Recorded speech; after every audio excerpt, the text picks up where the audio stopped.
You can now hear Movie Heaven, Movie Hell on Stitcher. Stitcher is radio on demand. Listen anytime, anywhere. Stitcher is an award-winning free app that lets you listen to all your favorite shows, plus discover from 20,000 news, entertainment, and sports shows. You can also create your own custom playlists. Stitcher is available on iOS, Android, Nook, iPad, and in over 4 million car dashboards. It's on demand and it's on the go. No downloading, no syncing, no wasted memory. You can stream your favorite podcasts from Stitcher. Don't have Stitcher? Download it free today at Stitcher.com or in the App Store. And please leave us a review and rating on Stitcher. Thank you.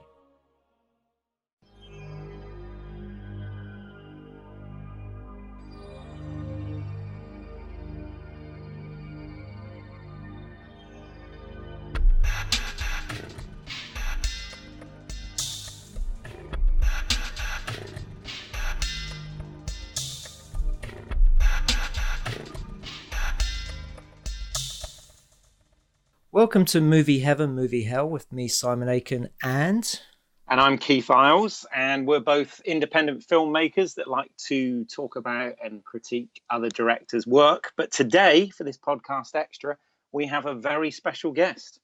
Don't we, Simon? We do indeed. See, we're off to a great start already. Brilliant. Yes, we do. We have Jamie Benning with us, who you may know as the creator of the filmumentaries like Building Empires and Star Wars Begins, Raiding the Lost Ark, and Inside Jaws. So thank you very much, Jamie, for joining us. Well, thank you for inviting me. Yeah, we're really pleased to have you. Have to say, a big fan of your work. Have actually watched all the filmumentaries. So, the original Star Wars trilogy, Raiders and Jaws, which for me personally are among some of my favorite films of all time. So, so thank you for doing this and thank you for joining us. Do you want to give us a little bit of background perhaps on, your experiences with these films and what prompted you to put yourself through this painstaking job of putting these things together? Yeah, well, back in, when was it, 2006, 2005, 2006, I sort of decided that I was a bit fed up with these kind of lackluster DVD extras where they'd get, maybe two cast or crew members to chat for 2 hours on an audio commentary, or they'd, bring out some old documentaries that existed, 20, 30 years ago. And I'd seen the Empire of Dreams documentary on the 2004 DVD release of the Star Wars trilogy, and I thought there's some amazing clips in there, things we'd never seen before, alternate takes and deleted scenes and loads of stuff with clapperboards and people goofing about on set. And I thought, I'm sure there must be a compelling way to put this all together, not only in drawing from contemporary documentaries, but drawing from all that sort of old featurette stuff, interviews on TV and radio, all stuff that I'd sort of been inadvertently really collecting over the years. And I set about doing Building Empire, partly because I wanted to learn Final Cut Pro, which I was going to use to edit it. I wanted a project that I could get my teeth into, but also because I knew that Empire was going to be difficult. I hadn't seen much material about Empire. There's loads about Star Wars, there's loads about Jedi at the time, but there was one special about the making of Empire Strikes Back, and it was really just about the effects. So I set about finding like-minded individuals who'd been collecting video clips in their particular region of the world, and we began swapping things, and it became apparent that each one of these things I do is a feasibility project, really, at first, to see if it's feasible to actually make the thing. And it soon became apparent that it was possible. So I just went about trying to make a kind of commentary squared, I guess. No, absolutely. I mean, I remember I saw the Star Wars ones a few years back, and it was around the time that Fox released the Star Wars saga on Blu-ray. And I remember thinking to myself at the time that this is actually better than the extras that are on the Blu-ray, which I thought, I was like, why couldn't they have put this on the Blu-ray? This is fantastic. Well, there was a moment, there, because I released Star Wars Begins, I think it was before the Blu-ray release, and there was a point where I'd heard on the grapevine from somebody at Industrial Light and Magic that a load of people there had been watching Star Wars Begins, and one of them was heard saying, "We've got to up our game for this Blu-ray release." So the dream was there for a moment or two. Will I get a phone call or a knock on the door asking me to be involved? But sadly, no. But the great thing about it is, my stuff sits alongside the official releases. So the Blu-ray has got a whole bunch of things with the props and loads of nice photographs and some of the old featurettes and deleted scenes. But Star Wars Begins, still remains the only place you can see the full Jabba the Hutt deleted scene from Star Wars, for instance. Lucasfilm have never officially released that in one piece. So it's sort of an accompaniment to what has been released. How did you find that Jabba the Hutt scene? Well, there were clips of it from a CD-ROM that was released by Lucasfilm called Behind the Magic, which was at the time pre-internet, or certainly pre-big internet. It had an encyclopedia of all things Star Wars, including some deleted scenes. And in it had a couple of little snippets of this scene because it was released around the time of the special edition releases in '97. And there was also clips of it shown on TV at the time, on movie shows. There was also some clips of it from Star Wars to Jedi, The Making of a Saga, which was released after right. 3 films had come out. There was just a little snippet with Mark Hamill narrating about it. But there was always elements of it missing.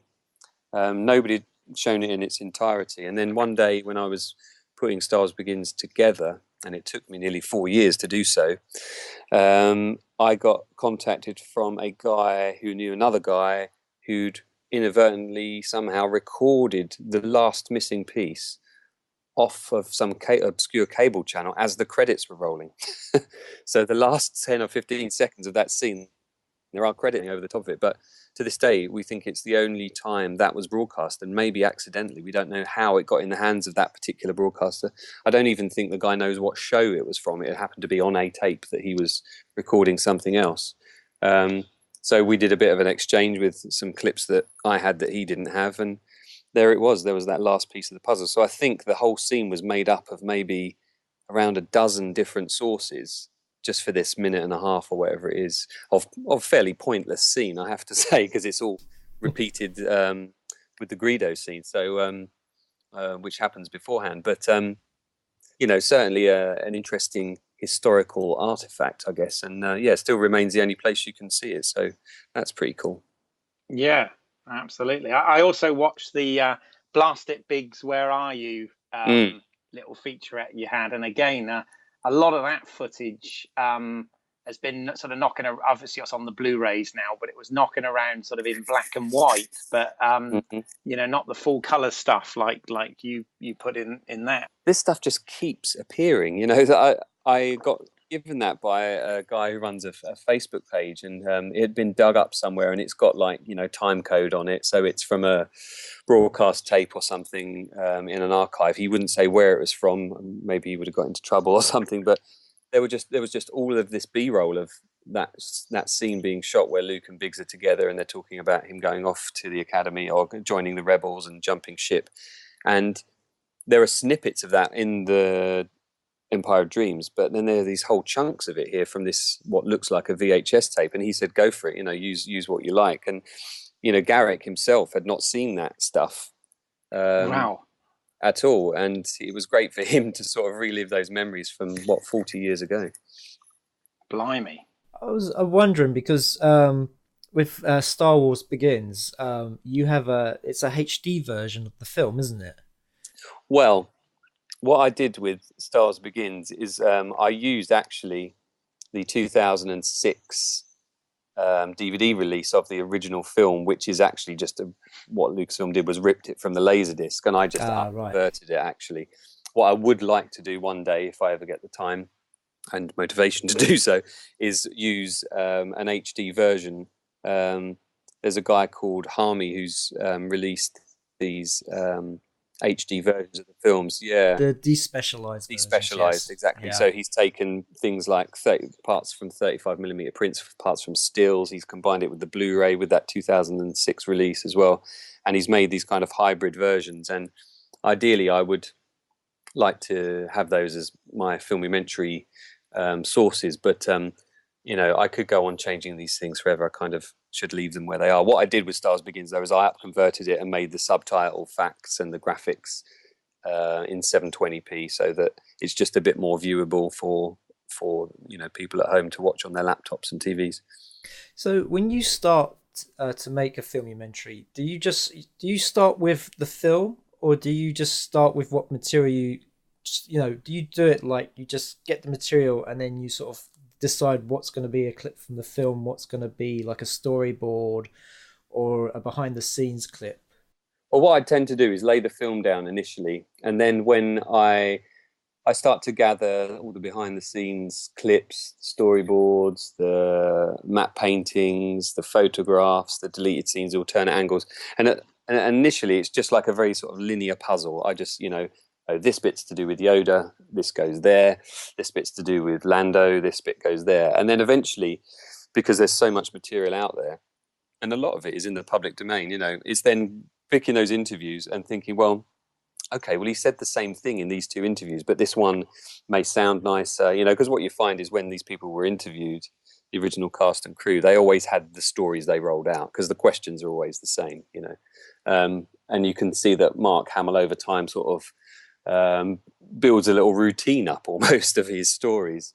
Maybe there's some embellishment in there as they go. And what I tend to do is then have almost like this three-dimensional puzzle where I've got maybe 4 different versions of Mark Hamill talking about this one particular scene, and it's about trying to pick out the best parts in terms of maybe the quality, but not necessarily the quality. It might be purely the content. I mean, there are some of my interviews which sound blooming awful, but it's because it can't be found anywhere else, you know, and it's a real gem, let's say. So yeah, it's this kind of three-dimensional puzzle which I then have to kind of juggle around, and you know, sometimes I end up with a big gap, and I think, oh, you know, I want the film to be the narrative with this other underlying story of the interviews and everything. But at the same time, I just don't want to plonk things in there for the sake of it. But every time I've made one of these, something else comes along. Or I do, you know, with Raiders and with Jaws, I did my own interviews. So I was able to direct the people I was talking about to talk about the things where I needed, you know, the things I needed information about.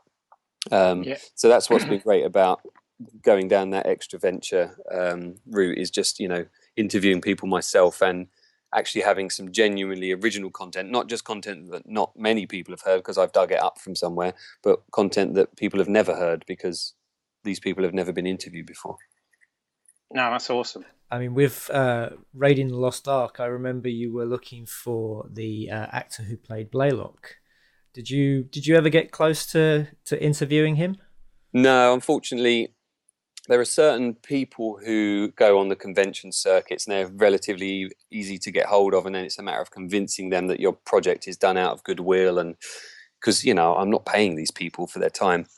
But Paul Freeman, who played Belloc, I couldn't get hold of him. I tried through his agent, and somebody else gave me an email address that may or may not have been his direct one, but unfortunately I didn't get a reply.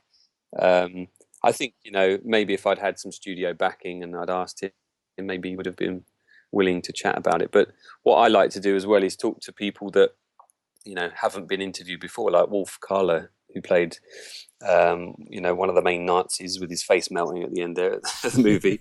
He's not included in any of the making of material, yet he's got this fantastic voice. He's a voiceover artist as well, you know, he does advertising and video games, and I interviewed him in a little coffee shop in North London with some children shouting in the background, which you can hear on the track. But he was just great to talk to because he's just got this wonderful voice, you know, and I didn't edit much of his stuff. Maybe a few ums and ahs taken out, but I could just sit and listen to him all day, you know. Absolutely. One of the things you did on the on Star Wars Begins, which I particularly liked, is I'm a really big fan of the Brian Daley Star Wars radio dramas, and I like the fact that you, in order to make the Luke Luke and Big's bit, you know, work without the sound at the time. You took some of the dialogue from the radio drama and inserted that in. I thought that was very clever and imaginative. Well, thanks. Yeah, I mean, you know, it's just a matter of trying to paint the picture of what the scene might have been like. I mean, we now know what that scene with Luke and the Treadwell, and he's there with his binoculars and he's looking at the battle above Tatooine. We now know what that scene looks like because it's on the Blu-ray. I think it's in partial black and white and partial color at points as well. But at that time, the only source of that was this 1995-97 CD-ROM. Luckily, somebody was able to rip it from there, and another guy was doing a project of cleaning it up so it looked presentable. And then I combined that with the radio drama, because again, the radio dramas, like yourself there, they were a big part of my childhood, you know, and I've listened to them many times on long road trips and flights and things.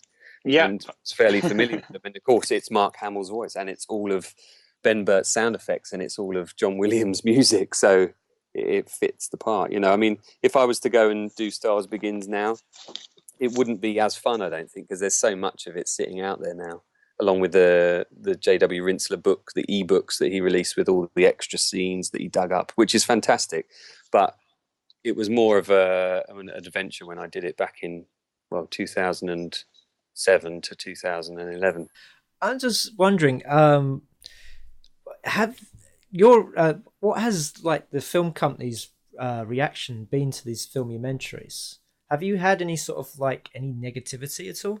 No, not really. I did get asked at one point to remove Returning to Jedi from YouTube because it included a scene which 20th Century Fox said was on their Blu-ray or something like that. I can't remember what it was. So I just removed everything from YouTube and ended up going to Vimeo. But that, from what I understand, that was an automated detection of copyrighted material. But with that as the exception, I've had no other contact with any of the companies at all. One of the things I always say, and I say it in every interview that I do, I don't make a single penny from these, never have. I lose money. It's my hobby. You know, nobody makes money on their hobby. And because they're not critical pieces and they're not detrimental to the franchise, I think a lot of big film companies like Lucasfilm and Disney, he says with his fingers crossed, are willing to allow their fans to embrace what they love about the films. You know, that they are love letters to my favourite films. I do it because I'm passionate about those films, and they've been a big part in my life, you know, played a big part in my life and my childhood and in my adult life. You know, if it wasn't for Star Wars, I wouldn't be working in television now. I wanted to work in film. That didn't quite work out, so I went to poor man's film, which is television. What do you do? What do you do in that area? Just out of interest, what is the day job? Well, I'm a kind of producer, stroke director, stroke editor in live production stuff. So my bread and butter work is for Formula One. So I work on the host broadcast, and I travel around to each of the racetracks in the calendar from March to November. Maybe miss a couple each year.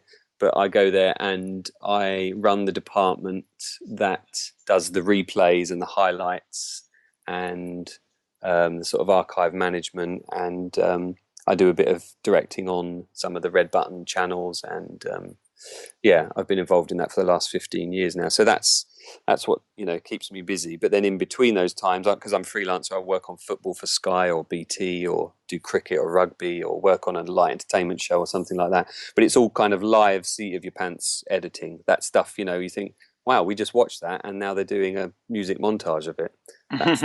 That's me doing that stuff. All right, but in an ideal world, you'd be directing episode 8, would you?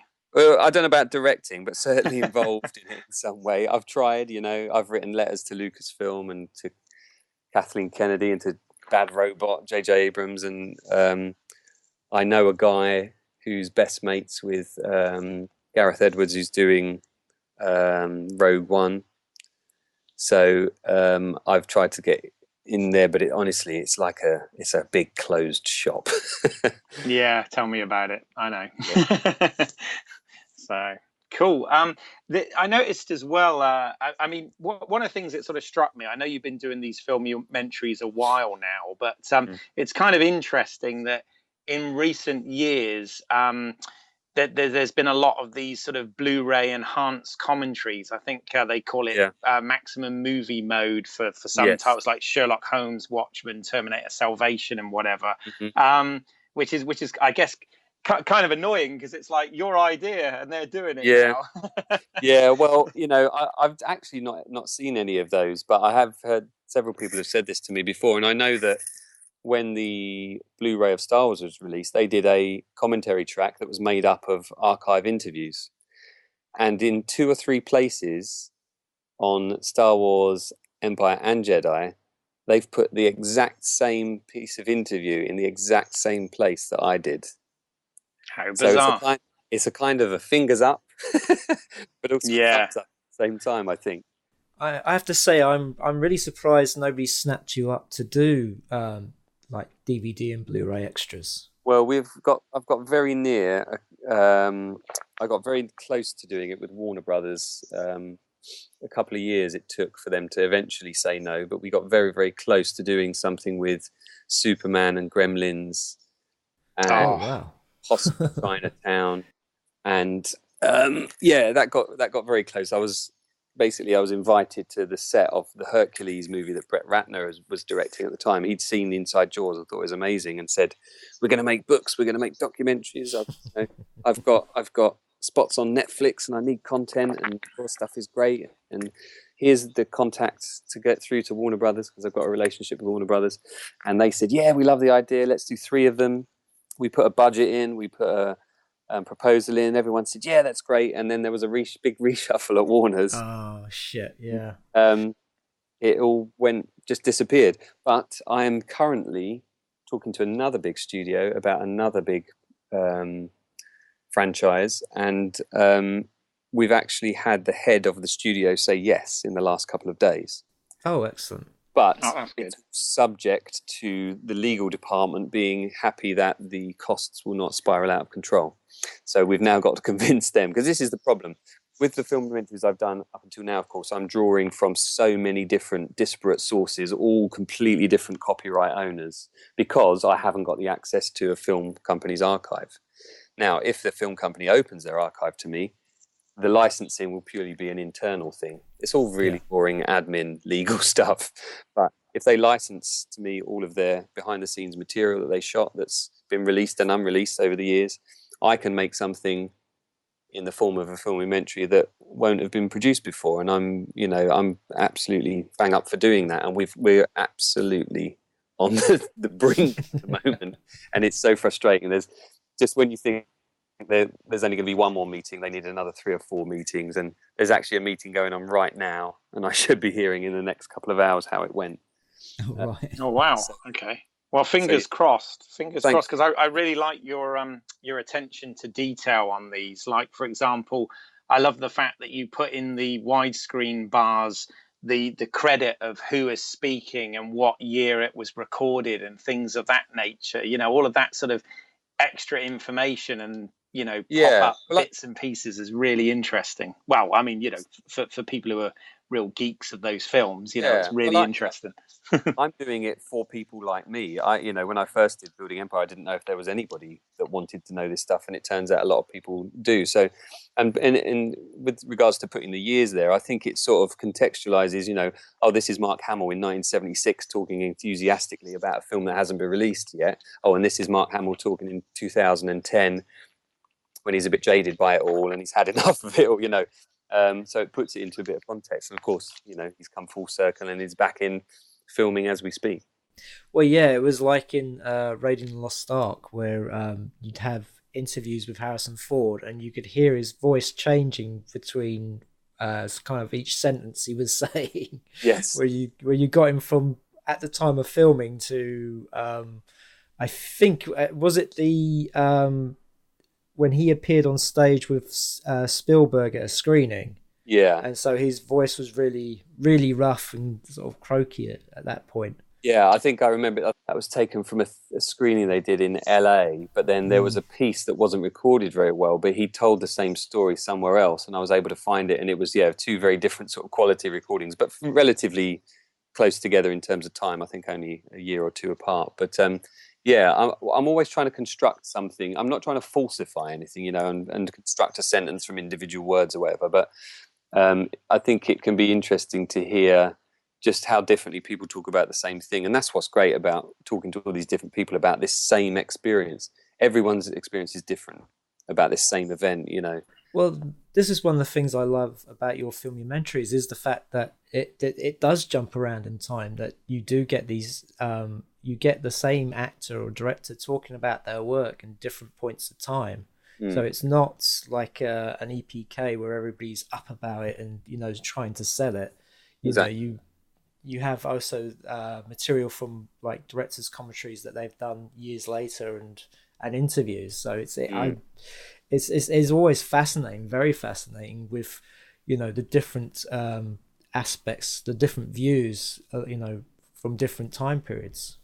Yeah, and I think, you know, when they made making of documentaries, they were there as part of the marketing of the movie, of course. You know, oh, I read the script was great, I saw so and so was starring in it, and I had to work on it, and all that. You hear that millions of times, don't you, on those making ofs? What the making of that I love are things like Lost in La Mancha, you know, or Hearts of Darkness, or The Shining, the making of The Shining, because they're very candid, they're very straightforward.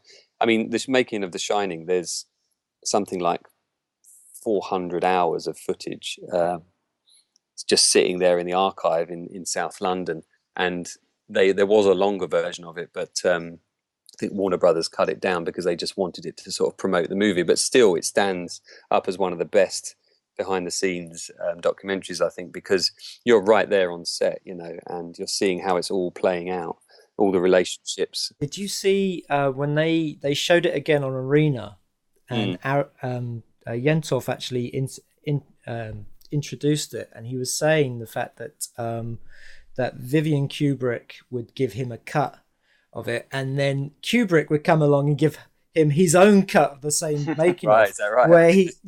where he would take himself out of everything. Right. And so Yentov had to sort of be the mediator and have to sort of, he went with Vivian's cut. Right, okay. Interesting. I'd not heard that, actually. Is that fairly recently, was it, where they were recording? Gosh, I think it was back in the 2000s when Okay. Oh, I know when it was. It was after Kubrick had died. Gotcha. And they did it as a special. Because Okay, the original making of showed back in the 80s when it was being made. Yeah, because I tried to convince the Kubrick estate that it would be a good idea to make a filmmumentary on The Shining, because The Shining's another of my, you know, favorite movies of all time. But they very directly and very quickly, I think I had a response within an hour saying, absolutely no, we don't want any contact with you.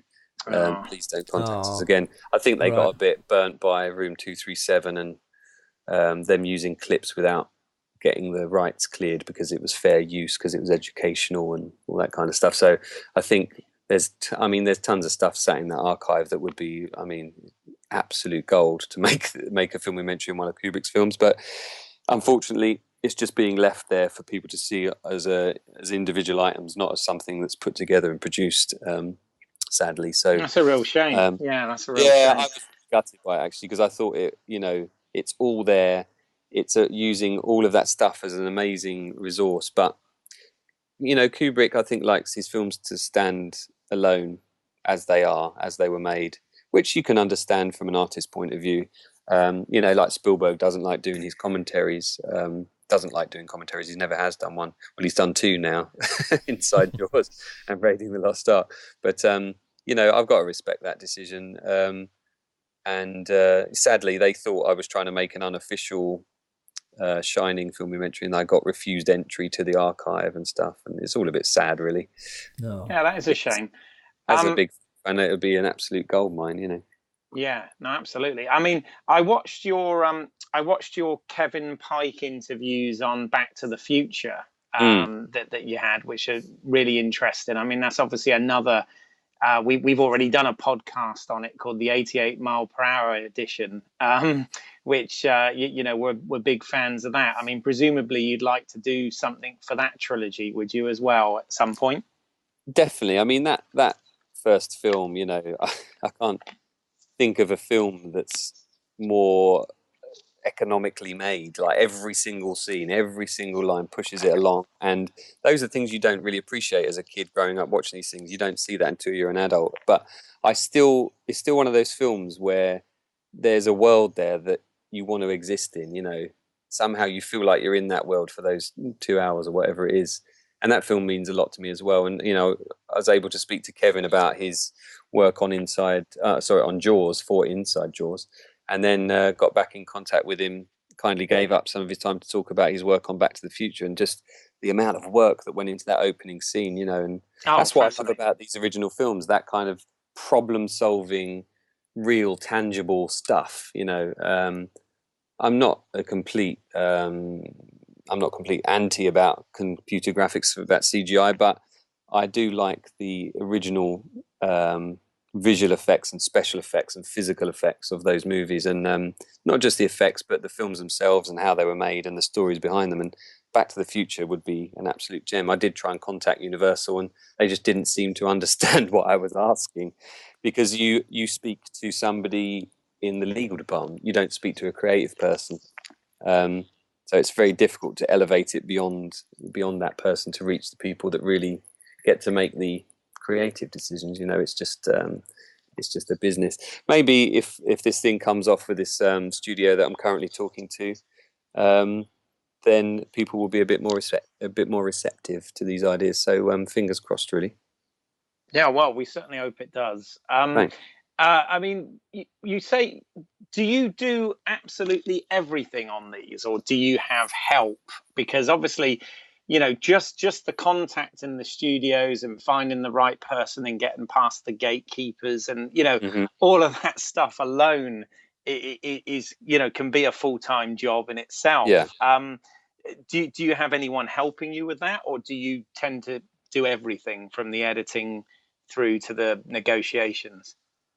Well, with the studio at the moment, I'm in sort of cahoots with another person who lives in LA and has had some contact with the studios before, and we are, you know, we've tentatively put a team together of an assistant editor and a producer and an exec producer, and then we'd have access to, you know, the people that work at the studio to dig things out of the archive. So that's all there. But in terms of the ones I've done already, the majority of it is me. I mean, I'm doing all of the editing.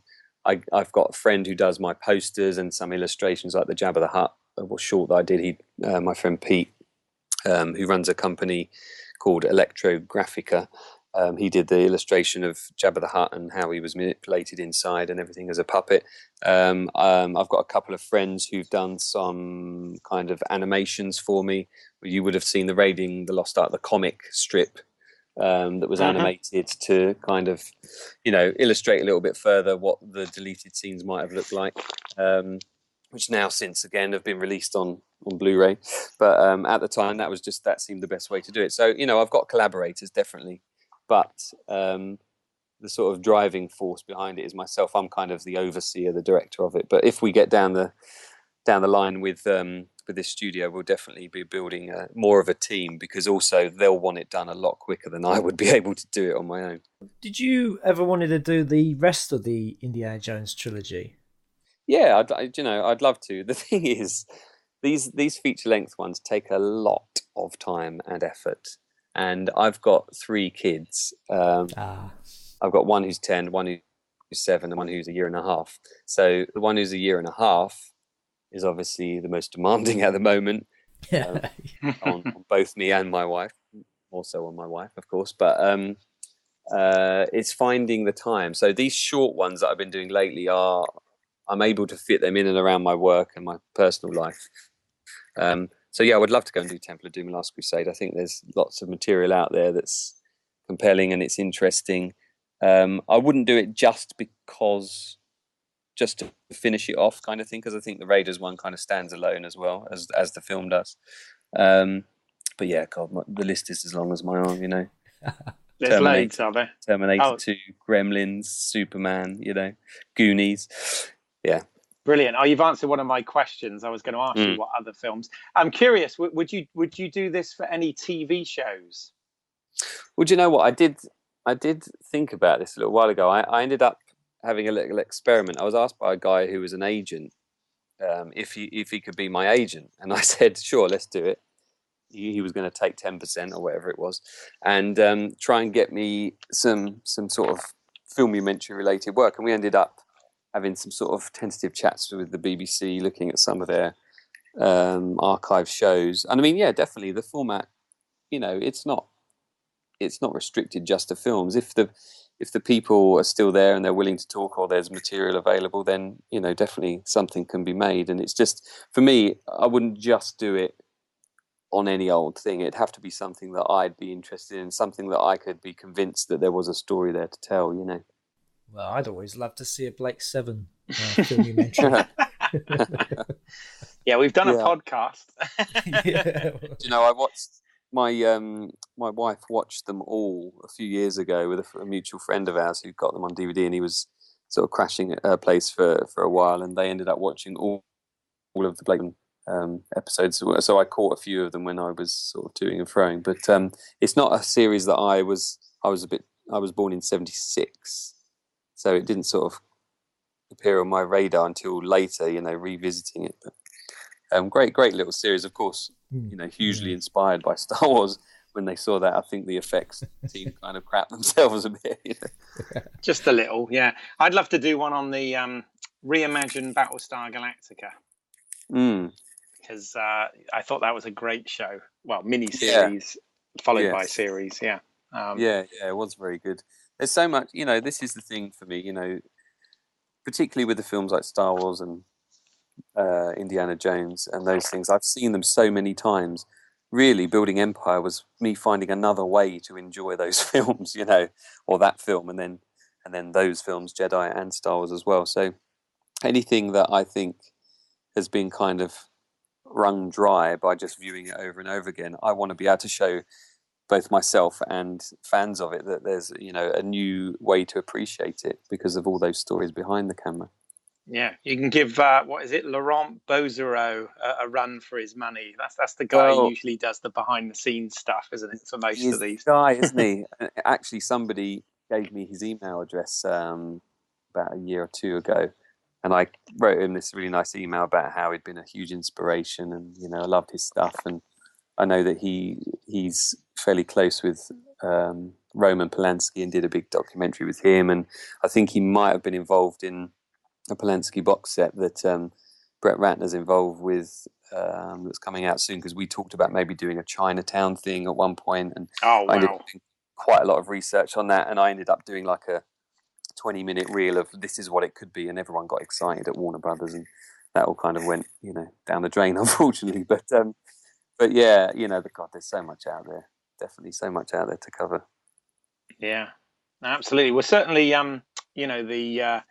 the 5 that you've done so far, have been incredibly entertaining and informative. I mean, it's the sort of stuff that wannabe filmmakers out there should be studying as well as just fans of those franchises. Well, I've actually heard from a couple of educators. There's a guy in Canada and another one in the US that were actually using my filmumentaries. One was using them in a film lesson. This is what goes on from the bud of an idea all the way through to the production and the final result. And another guy was using them in a class about research, about how you can draw from more disparate sources but still create a sort of cohesive narrative. And I was kind of blown away. Those 2 emails that I got from those 2 lecturers were the sort of most satisfying ones in a way, because I learned so much in making them, and the idea that people are learning from them as well is fantastic. It's something I never expected. To me, they were kind of, you might view it, think, oh, that's pretty cool, and then move on to the next thing. Do you get much in the way of fan mail? Just curious. I tell you, when I released Star Wars Begins, I woke up one morning to 280 emails, I think it was, and they were all comments on Vimeo and YouTube, and I think I'd released like an email address of some sort just so people could get in contact if they want. And, when I get comments and private messages on Vimeo and on Twitter, and still to this day, I think, sort of 2 days doesn't go by without somebody having found them for the first time and telling me how much they loved them. And a lot of people with the Star Wars ones have said, it's made them realize why they love Star Wars again. They were fed up with the cartoons and the prequels and the games and the comics and everything, but it brought them back to that sort of those same thoughts they had when they were a kid when they first saw the films, and that's great. It's kind of why I made them, and the fact that other people are enjoying them in that regard is brilliant. Yeah, the endless changes. That's Yes. I think that's what people are getting fed up with, is the endless. I mean, every release, every time it's been released on DVD, there's been a change, and then of course when it was released on Blu-ray, they changed things, and I was like, oh my god, they keep changing stuff. 97, 04, and the Blu-ray as well. I mean, George has had a lot of criticism over the years, but I think the one thing that would appease fans is just releasing the original in its original form in a nice 2K or 4K scan. There are fans doing it. I was looking at a few of a guy's videos last night who was going and getting an original 35mm print, scanning it, doing an infrared scan on it so that he could eliminate the dirt from that print. And he's then going in and he's eliminating the dirt piece by piece that's on the plates of the original effects plates. And Wow. some of the stuff he's coming up with. I mean, that scene in Tatooine when the land speeder goes past and there's like Vaseline smeared under the beneath it to make it look like it's hovering. He's gone in and kind of brought that whole shot back to life, and it looks better than the Blu-ray. So there are fans out there able to do this stuff. But, wow, a labour of love, yeah. I mean, it's surely now Disney owns it. It's only going to be a matter of time before they do that and cash in on it big time, because we all know. I mean, I know for one, I'd buy a copy of the original trilogy in its original, theatrical versions in a heartbeat. I know I would. What I find frustrating about it is all those people that worked on that movie, the original effects guys that won the Oscars for it. Where's their work now? Why have we decided that it's okay just to plaster over the top of that? All right, fair enough, carry on making your changes, but show us the original versions. You look at the release of Blade Runner on Blu-ray. You've got the work print, you've got the international, you've got the American, you've got the director's cut, and you've got the final cut. All on there. And you've got the original theatrical version with the voiceover. Yeah, which most people hate, but it's there for those people who do like it. Yeah, and that's film history right there. This is the film that was released. This is how it was adapted. This is where it's ended up. And on that Blu-ray set as well, some fantastic behind-the-scenes stuff with Dangerous Days, the documentary.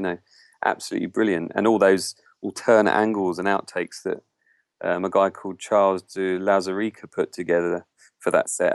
That's all right. I've met Charles. His surname is just really hard to pronounce. So I think you've done it better than I did.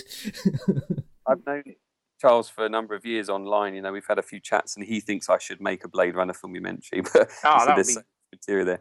And I think his, that documentary kind of did it. But he's a great guy, and he's somebody whose opinion on film I respect a great deal. But I'm not sure how to pronounce his surname. It's all right. Join the club. That set is absolutely fantastic, the one they did on Blade Runner. And like you said, it's great that you've got all the versions there. It's amazing to have that.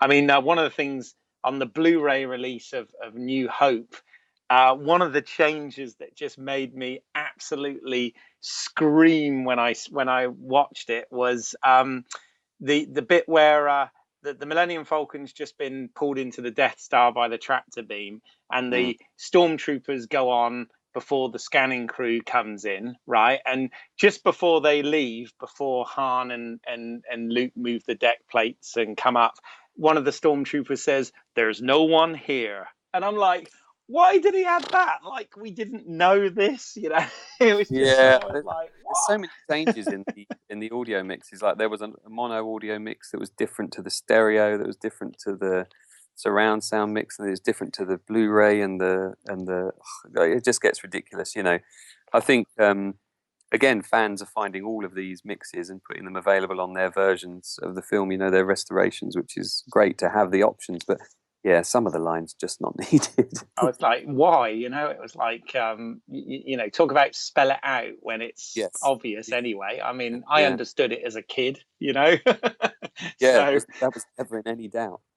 I don't actually know about that. Maybe that appeared in the original mix somewhere. I don't know. I'm not sure about that particular one. I've kind of given up keeping track of this stuff.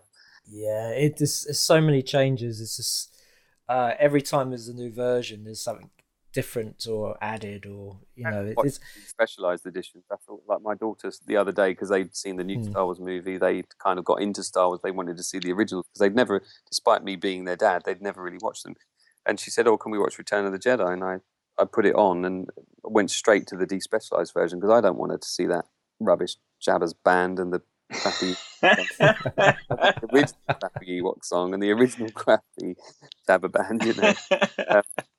Yeah, who cares if the Ewoks blink? The rest of it's bad. Yeah. Yeah. But I mean, what makes me laugh is that when they came out in '97, I remember there was a massive resurgence in the films, and I remember the excitement of because I had seen them originally at the cinema when they first came out, but to see them again, sort of as sort of a young adult, I was like, it was just and with new stuff, it was like, oh, new stuff. Yeah. I think it was quite exciting at the time. I mean, I remember going to see them, and taking my friends along. This is those films that we loved as kids, But it was what was interesting about some of this stuff I was looking at last night about this guy who's restoring it. I think his name was Mike Verta. You should look him up on Vimeo and some of his amazing work. He says that all of those shots in the first Star Wars film that were replaced, like the arrival at Tatooine and the X-Wings leaving the Yavin base and all that were redone, they are all the shots that look the most terrible in the original film, because the plates were covered in dirt, or the colors were wrong, or there were scratches, or you could see like a stand underneath a model or whatever. They weren't that the shots themselves were composed badly; they were just put together in a rush, maybe. And he's had some real trouble trying to restore those scenes.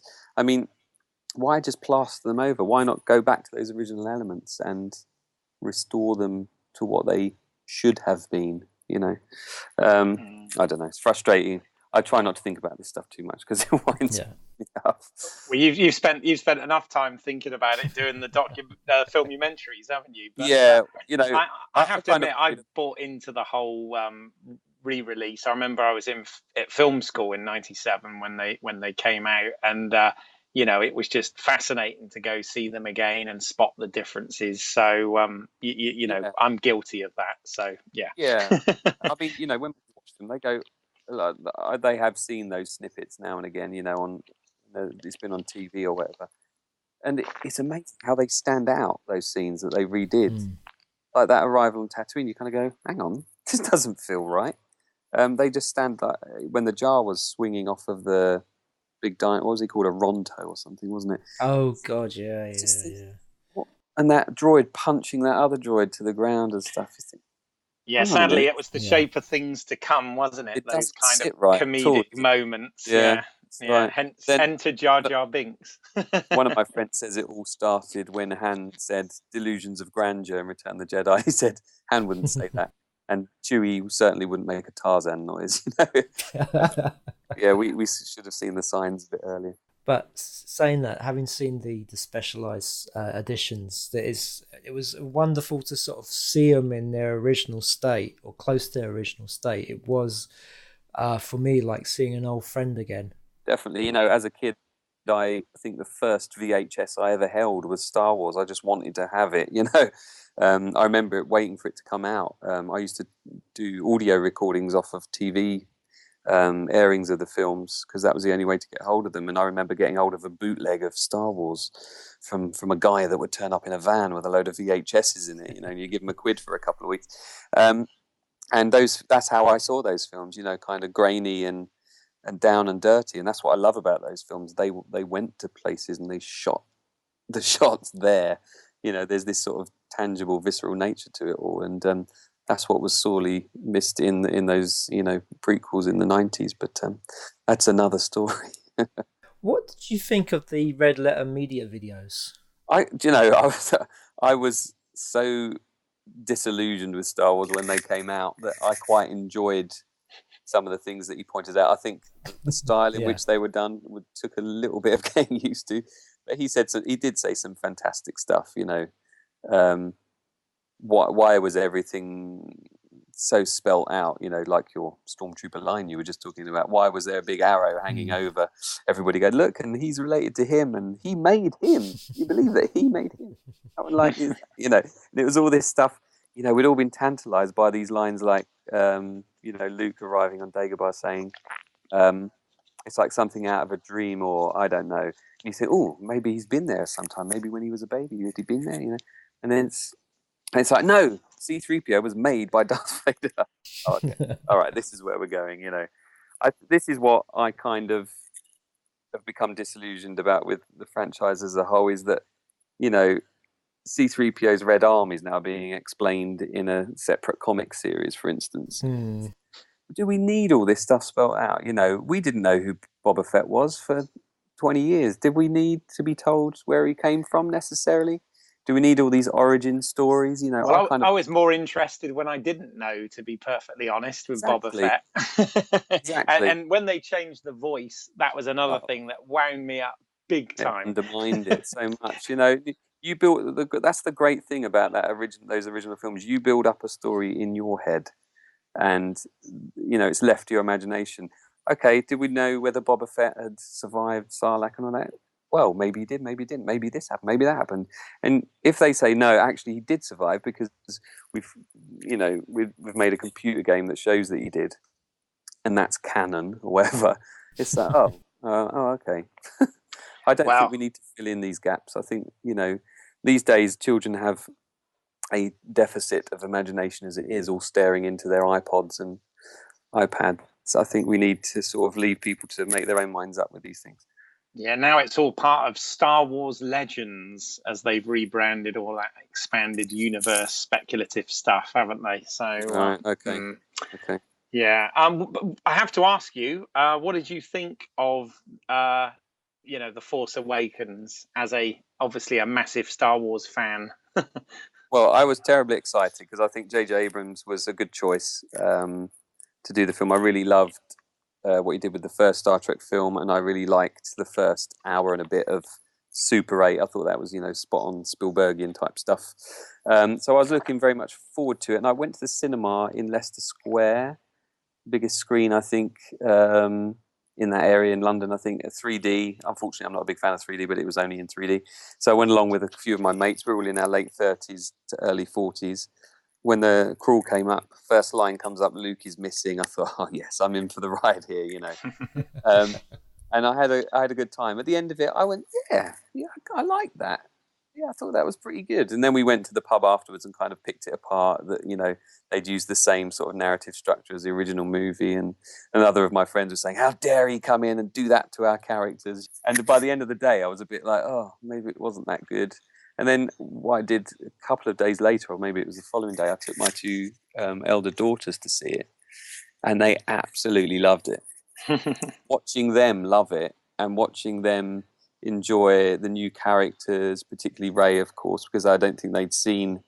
They always thought Star Wars was for boys, and they're finally getting their films, and I can enjoy it vicariously through them. And we came out of the cinema and they were jumping around and talking about this scene and that scene and this bit and that bit. And I said, well, why don't we go to the Disney store and you can pick an action figure each? And they were starting to dance down the high street.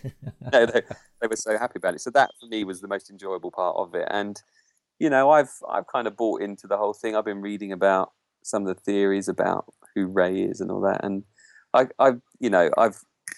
kind of felt like the first time I saw it with my mates, this isn't for me. This is for the next generation. And particularly when I saw it with my girls, I thought that even more. So I've kind of handed it over almost. I've done my thing. I've got my films. I've got my 3 films. I've made my 3 films about those 3 films. And now this is for the new generation to enjoy. I'm really looking forward to seeing what episode 8 turns out like. We've got an interesting director and shooting right now, so it's exciting times. No, absolutely. Yeah. What did you I just need to grow up. Unfortunately, I haven't reached yet the handing it over to the next generation. I'm still channeling the inner 6-year-old or whatever. Yeah, well, don't get me wrong. There's still a part of me doing that as well. Let's face it, But no, definitely great to see my kids, talking about it in the playground and pretending to be the characters. And my daughter spent her Christmas money on a Ray outfit and started doing, backflips around the room. She'll be beating you up with a stick next. Yeah. Yes. Yeah. I mean, I really enjoyed it. I mean, I went to see it 3 times over Christmas. So yeah, I really enjoyed it, and I'm looking forward to what they do next. Yeah, I do understand it. It's very similar to A New Hope, but I'm just hoping that was just a way to sort of say to the fans that it's in safe hands. We've introduced these new characters. You love them, so we're now gonna send them off and have their own adventures, and the next one won't be Empire. Yeah.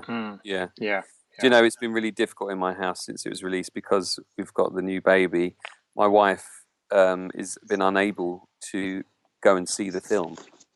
And she's a fan of the Star Wars films. Well, she's married to me, so she has to be. But we've been a spoiler-free household since December 17th.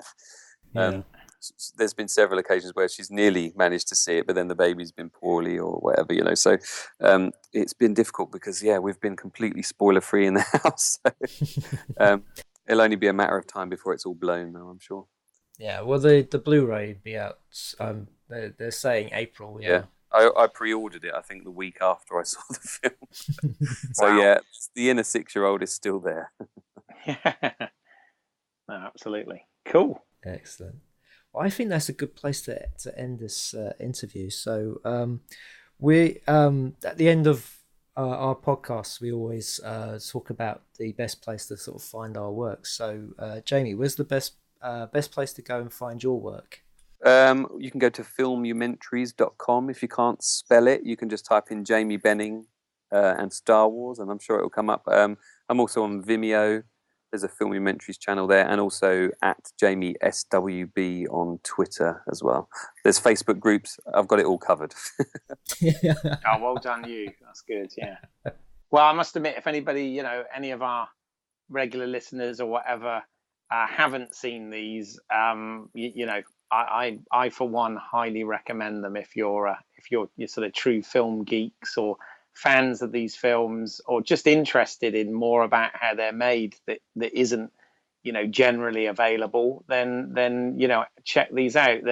So you got Star Wars Begins, Building Empire, Returning to the Jedi, Raiding the Lost Ark, and Inside Jaws. That's right, isn't it? Yeah, that is right. Yeah, and a few little short ones that kind of then focus in on particular characters. In fact, next week I'm releasing a little one about Yoda. Oh, I awesome. interviewed Dave Barkley, who was one of the original puppeteers. Oh, that's fantastic. Okay, I'll be tuned in for that. Listen, I really appreciate your enthusiasm and support as well, because, without people like you telling me that you're enjoying it, I don't know if people are enjoying it. So it's always great to talk to people who are into the same sort of stuff and are enjoying what I'm putting out there. So I really appreciate you asking me on. Oh, no, you're very welcome. We enjoy talking to other filmmakers, and this just gives us an opportunity to sort of share those conversations with other people. Yeah, no, delighted to be able to talk to you about this stuff. Awesome. Thanks. So, Keith, where can we find your work? Okay, if you go to YouTube and put in British Eyles, Eyles spelled EYLES, as in my last name, there are 6 short films that I wrote, produced, and directed for your viewing pleasure. And as always, you can find my work at independentrunnings.com. You can listen to us on iTunes, Mixcloud, Stitcher, and on YouTube. And do follow us on our Facebook and Twitter. Just search Movie Heaven, Movie Hell. And also, if you're on iTunes and Stitcher, please leave us a review and a rating. So, yes, thank you for listening, and join us again next week.